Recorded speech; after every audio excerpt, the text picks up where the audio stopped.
At the start of her 4-year-old career, Dahlia ran disappointingly, but she showed she had lost none of her ability when winning the Grand Prix de Saint-Cloud in early July, just 20 days before the King George. Ridden by Lester Piggott, she was a warm order to become the first horse to win a second King George. The field of 9 included the 1,000 guineas and Prix de Diane winner Highclere and Snow Knight, the surprise winner of the Epsom Derby. Dahlia's trainer, Maurice Silbert, also ran a pacemaker, so that Leicester could settle Dahlia in the early stages. Boy is in third, Dahlia cruising now in fourth. 5 is Connor Pass, 6 is Freefoot, and 7 is Highclere. Behind Highclere is also Maggiore, then Dancaro was one from last, and Card King's last, and they're swinging round into the straight now. And as they do so, it's Hippodamia being pressed by Snow Knight. Behind Snow Knight is Boy. Then comes Dahlia, then Highclere unleashing a run towards the stand side. They're coming to the 2-furlong marker, and Snow Knight has hit the front from Boy, but Dahlia is cruising on the stand side, and it's Snow Knight from Boy and Dahlia, and Highclere trying to get on terms with them, and Dancaro coming there strongly too, but it's Dahlia who's hit the front again. The 1973 winner's gonna win it in 1974. It's Dahlia going clear again, being pressed by Highclere from the Queen. Then comes Dancaro and Boy, but racing up towards the line. Dahlia has it well thrown up from Highclere second, and at the line, Dahlia is the winner, Highclere is second. Lester Piggott returning to a great reception after a really clear-cut triumph by this remarkable filly. And Her Majesty, who owned the runner-up Highclere, presents the great trophy to Nelson Bunker Hunt, the owner of Dahlia. Fandango on the near side. Rosebow holding Gay Fandango as they race up towards the line. It's Rosebow from Gay Fandango, and at the line, Rosebow wins the Queen Elizabeth II. Second is Gay Fandango. Such a race would have been hard to follow, but in 1976 the King George attracted no less than 5 classic winners. Leading the parade, the Coronation Cup runner-up Ashmore. The strong-willed grey Bruni, a 10-length winner of the St. Leger the previous autumn. The Prince of Wales Stakes winner, Record Run.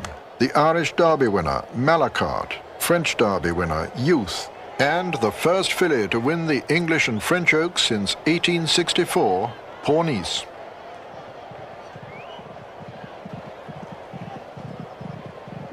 And that's it. All 10 are installed for the King George VI and Queen Elizabeth Diamond Stakes, and they're away. And Bruni's just at the start, Lester Piggott on Bruni lost an arm. Saint-Martin on Pornice set out in front at a fast gallop, leaving the remainder of the field the job of catching her. Close though they came, not one horse managed it. Dakota, and last is Duke of Marmalade, and swinging around the home turn now in the King George VI and Queen Elizabeth Diamond Stakes, and it's Pornice in the lead, being pressed by Malacard. Youth has run very wide at the home turn indeed, run practically right off course, coming to the 2-furlong marker now, and it's Pornice being pressed by Malacard. Then comes Dakota with a good run on the stand side, but it's Pornice from Malacard, a 1-2 for France at the moment. Orange Bay putting in a good run, and Bruni coming there with a strong challenge now, but it's still Pornice from Malacard as they race into the final 150 yards. Pornice from Malacart, and then comes Orange Bay and Bruni, and Dakota right over on the stand side, and Dakota coming there on the stand side with a tremendous challenge, but Pornice is going to hold him at the line. Pornice the winner from Bruni and Orange Bay. Pornice became the 4th filly to win the King George, following Aunt Edith, Park Top and Dahlia. For home on Alleged. Leicester bidding to win his 8th Ledger goes into the lead, but watch Dunfermline now going past her stable companion Gregarious. So it's Alleged and Dunfermline now, the colt and the filly who've gone clear with 3.5 furlongs to go. Alleged leads, Dunfermline is second, making ground from the pack of Guadagnini and Classic Example. Lucky Sovereign is beaten, so is Alwyn. Romezzo is last of all. 2.5 furlongs to go, and it's Alleged by a couple of lengths only from Dunfermline, who's closing all the time. Alleged, who's never been beaten so far. Dunfermline who won the Oaks, and Dunfermline is now almost on terms with Alleged. It's between these two. They've drawn right away from Classic Example, coming now down towards the distance, and Dunfermline goes into the lead. Dunfermline ahead of Alleged on the inside rails, inside the final furlong, and it's Dunfermline and Willie Carson. Could this be another Royal Classic? Alleged is fighting back, but Dunfermline has the advantage. Racing to the line, Dunfermline is going to win it, and at the line, Dunfermline is the winner. Alleged. Seifel Arab from Sober now. Then comes Abibdi on the inside, is on stage. Then comes Baudelaire, and finally Forvados. But Seifel Arab setting a blistering pace. Now is Mark Birch going to go over towards the stand side? Yes, he's making it right over towards the stand side. It's Saif El Arab taking him along at a tremendous gallop in this Vernon Sprint Cup. From Sober in second place, then comes Baudelaire, then Habibti, then on stage the stable companion of Saif El Arab as they run past the 3 furlong pole. Saif El Arab in the lead. From Sober, who's being tracked by Habibti. Edward Hyde has switched Baudelaire right over towards the stands rails now, and it's Saif El Arab being pressed by Sober.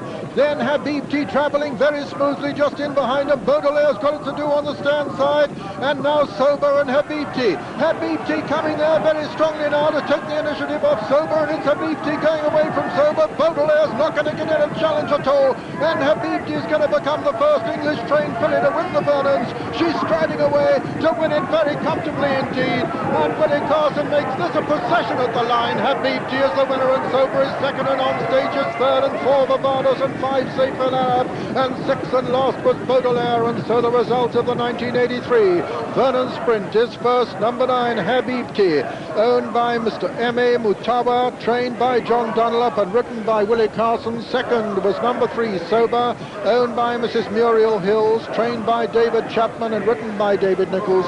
And third was number 5 On Stage, owned by Mr. A. Fusdock, trained by Bill O'Gorman and written by Tony Turn now, and as they do so, it's Lemmy Gold on the inside of Diamond Shoal. Just in behind them come Awazif. Kellyan has lost ground. Sun Princess is making ground. Rocamadour is just off the lead, spinning round into the home turn, and it's Diamond Shoal and Lester Piggott who takes it up now from Willie Carson on Sun Princess. Then Time Charter unleashing a run on the outside. Kellyan is last. They're racing towards the furlong pole, and it's Diamond Shoal from Sun Princess and Time Charter. Diamond Shoal on the far side, Sun Princess in the middle, Time Charter still coming there strongly on the stand side. Time Charter with the advantage now on the stand side from Diamond Shoal between horses Sun Princess.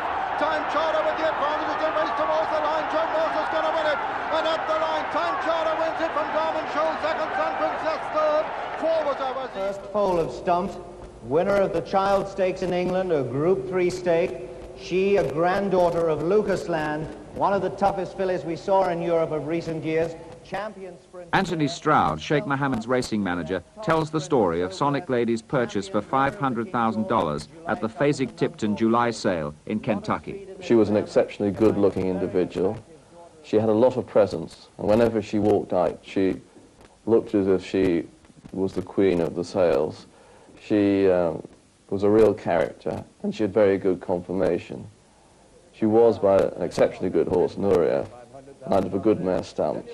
And I think that was the sort of criteria that made him buy the filly. What'd you say, yes or no? Billy? Let me hear something. Thanks, John. Yes, as you see, confirmation, Slip Anchor just the favourite by a quarter of a point. Under starters orders for the Dubai Champion Stakes, and they're away. 1.25 miles straight across the flat. Let's see who is the first to go on. It's tight for the early lead. Slip Anchor, the Derby winner, is right up there. Slip Anchor from one of the Frenchmen on the outside, which is Vertige. Slip Anchor the leader, then comes Vertige. Vin de France is very close over on the far side, tucked in just behind the leaders is Comanche Run, bidding for this $1 million bonus. They've come 1.5 furlongs now in the champion. And Steve Cawthon has Slip Anchor out in front from Supreme Leader now going up in pursuit. Then comes Comanche Run in third. After these three is Vin de France. Then comes Vertige after these Palace Music last year's winner. The last 4 are the Fillies Zyzophon and Helen Street and Pebbles, and last of all the outsider Art Edict. But it's Slip Anchor blazing the trail. They've covered 2.5 furlongs already, and the time will be fast. It's Slip Anchor out in front. Leicester, though, has Comanche Run right in the leader's sights in second now. Supreme Leader is third. Then comes Palace Music, followed after these by Vin de France. After Vin de France, on the near side is Art Edict and Pebbles. Helen Street creeping up over on the far side. They're passing the 5 furlong marker, and with Slip Anchor, the Derby winner, still in front, with Comanche Run very close indeed. Then comes Supreme Leader. Back to the stands, and Graham. Track record could be in sight here as Slip Anchor goes for home. From Comanche Run in second, Supreme Leader being rode along in third. Behind these comes Vin de France 4, and then Zyzophon and Helen Street, and Pebbles getting closer next to the rails. Coming with a tremendous run next to the rails is Pebbles, moving through sweetly to go to dispute third place, and Lester Piggott asks Comanche Run for extra effort. They've still got over 2.5 furlongs to go, and next to the rails it's Slip Anchor and Steve Cawthon. Comanche Run is beaten, and Helen Street up on the outside goes on, and coming inside the final furlong it's Helen Street and from Pebbles, and Pat Henry is looking round. This is very, very cheeky indeed. Comanche Runners is beaten, forget that. Coming inside the final furlong, it's Pebbles drawing right away from Slip Anchor Palace Music and Helen Street, and as they come inside the final furlong, the Dubai Champion Stakes is going to be won by Sheikh Mohammed, with Pat Henry riding Pebbles to impressive victory. Pebbles the winner, Slip Anchor second, Palace Music third, Helen Street four. Behind these came Vertige in five, then Zyzafon and Van der France. Comanche Run beat only two. They're all installed for this Holston Pilsen Ledger. A small but oh-so select field. And it's Kozdar and Lanfranco, and there isn't that much pace on early, and Leicester's not going to hang about. He leads on Lanfranco from Kozdar in second. Oh So Sharp is third. Fardanti pulling very hard indeed in fourth place. Troy Fair up on the outside, and the main back in last place. And Lester Piggott setting a sensible but by no means blitzing pace on Lanfranco. Kozdar is second. Oh So Sharp third. Troy Fair on the outside of Fardanti, who gave Greville Starkey one or two anxious moments through the first 100 yards, and the Irish one in the main is last. And they've completed just over 3 furlongs, and Bruff Scott, Lanfranco in the lead.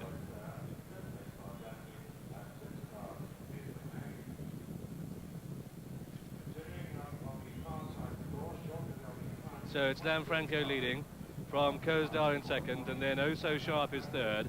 He's followed by Troy Fair in 4. So Lanfranco Bruff leading. Yes, he's leading. He's going a pretty fair gallop, though whether it's quite fast enough. Are the others not being very ambitious, really? They're not going to try and get the filly beat by sacrificing themselves on the altar. So Leicester's got to make the sacrifice. He's got a clock in his head all right.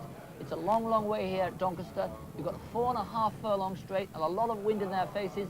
But as Steve Cawthon told me before, he's going just to sit handy, and he's going to hope, he believes she's as well as she was. He's going to hope her class is going to carry her through, and she'll be too fast for him. But Leicester attacking. Troy Fair is going to go up there too, look and try and blitz it. They've got quite a bit of pace on Graham, and it's not going to be easy for this filly.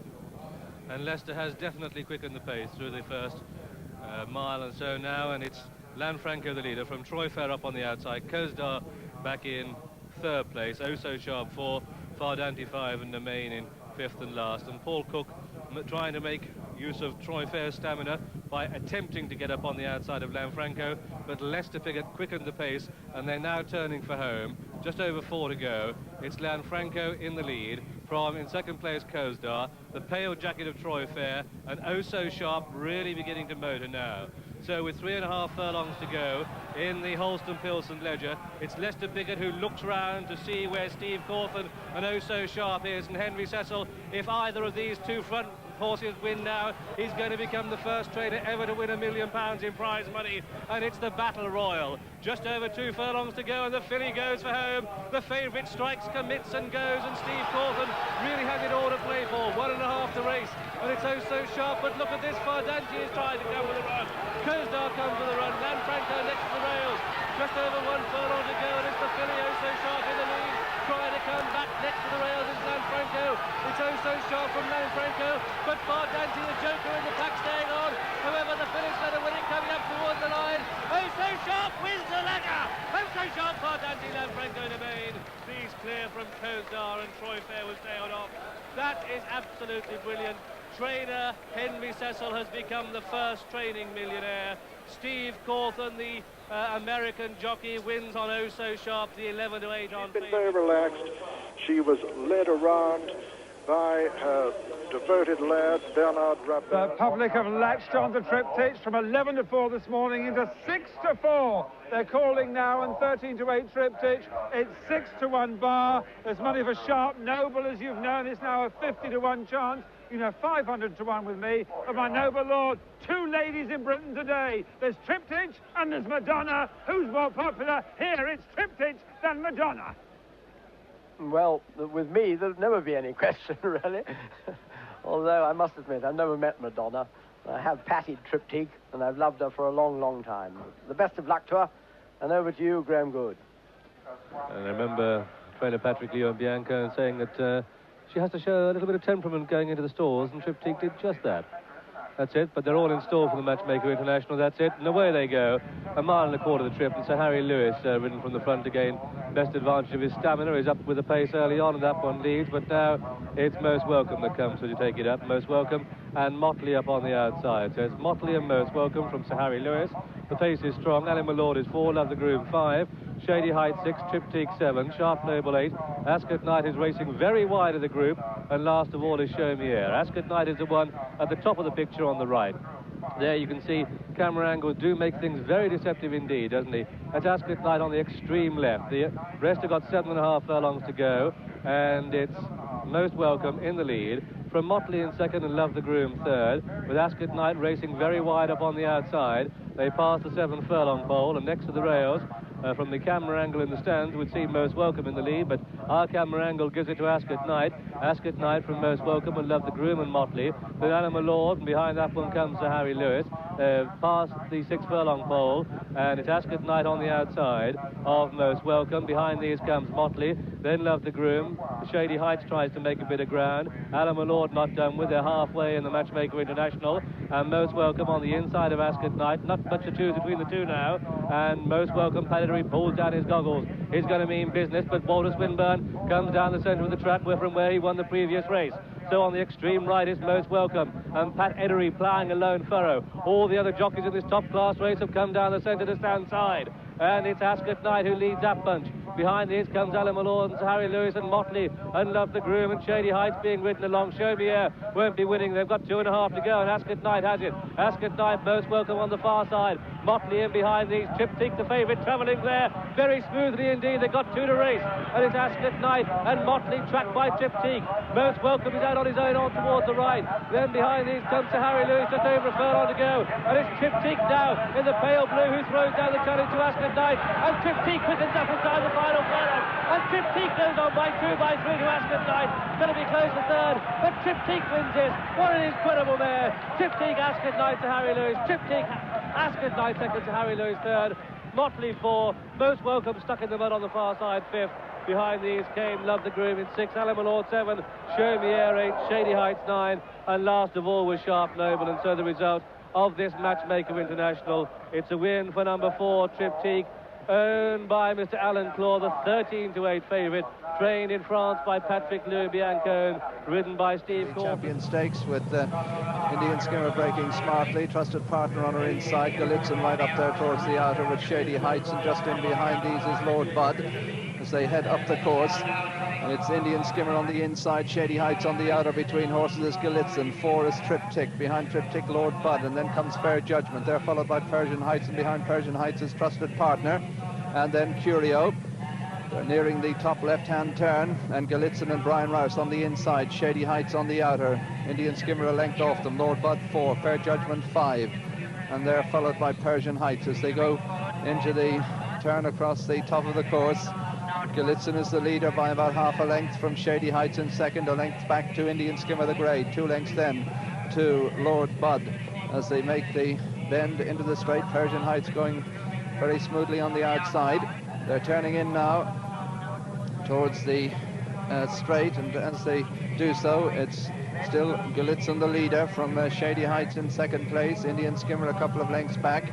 Behind Indian Skimmer is Lord Bud, and they're straightening up with just over half a mile to cover. And it's Galitzin the leader with Shady Heights in second, Indian Skimmer 3. They're followed by Persian Heights on the inside is Lord Bud. Just behind these is Curio, Trusted Partners on the outside of Fair Judgment, and Triptych is dropped back to be last. Racing now towards the 3 marker, and it's Galitzin on the inside from Shady Heights in the noseband, Indian Skimmer, then Lord Bud. Just in behind these is Fair Judgment. They've 2.5 furlongs to race in the Phoenix Champion Stakes, and Indian Skimmer rages up on the outside to take it up. Indian Skimmer goes for home, chased by Persian Heights coming there on the outside, then Shady Heights in 3, Galitzin 4, Fair Judgment 5. Here comes Triptych with a strong run, but it's Indian Skimmer the leader as they race into the final furlong from Shady Heights on the inside, trying to rally Persian Heights 3.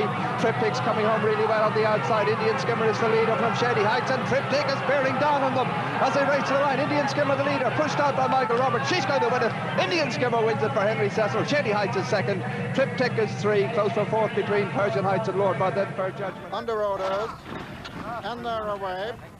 And away to a good even break with Quest for Fame up there in the earliest stages too, but Deploy taking it up now. Deploy taking it up from Alteretza on the outside. Then comes Quest for Fame. Blue Stag's up with the pace, followed by Cahill and then Belmez and then Salsa Bill and then Emperor Chang. The back marker is Super Flame, and Deploy is still making it from Alteretza. Deploy, Alteretza, Blue Stag towards the outside. Quest for Fame comes next, tracked by Cahill. Belmez on the outside, Salsa Bill on the inner, then Emperor Chang, and finally Super Flame. Deploy making a good gallop as they pass the 9-pole there. From Blue Stag in second. Quest for Fame is third. 4 comes Alteretza now, and then Cahill with Salsa Bill traveling smoothly on the inside, tracked by Belmez. Behind Belmez is Emperor Chang, and finally Super Flame, and still Deploy as they race to the halfway mark now. Deploy passing the halfway mark with a 2-length advantage over his stable companion Quest for Fame. Blue Stag is third. Salsa Bill has moved up on the inside into fourth, followed by Cahill, then Alteretza, then Belmez, who's got quite a bit to do at the moment.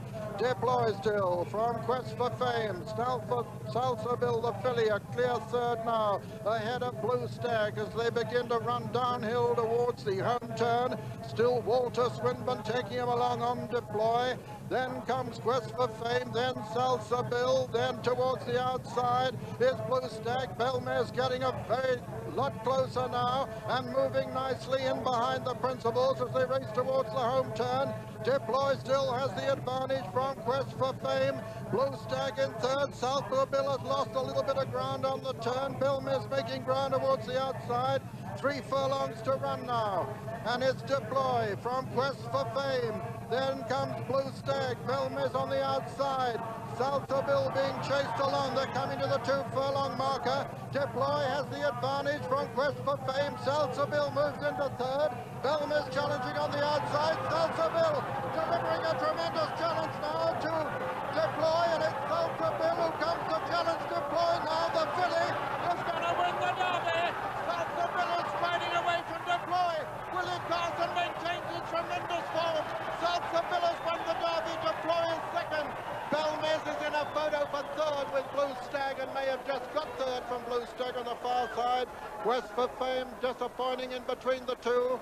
Then came Super Flame, and behind Super Flame was Emperor Chang, and last in fact was Alteretza, and so the winner of the 1990 Budweiser Irish Derby, first number 9, Salsa Bill, owned by Sheikh Hamdan Al Maktoum, trained by John Dunlop, and ridden by Willie Carson. But you're not just talking about Queen Z, we also have Queen G, as in Goldikova. Goldikova has served it up to the boys time and time again. Unwinding and running the centre of the track.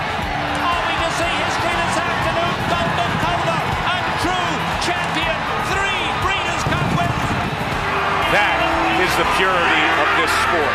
Vive la France, vive la Goldie.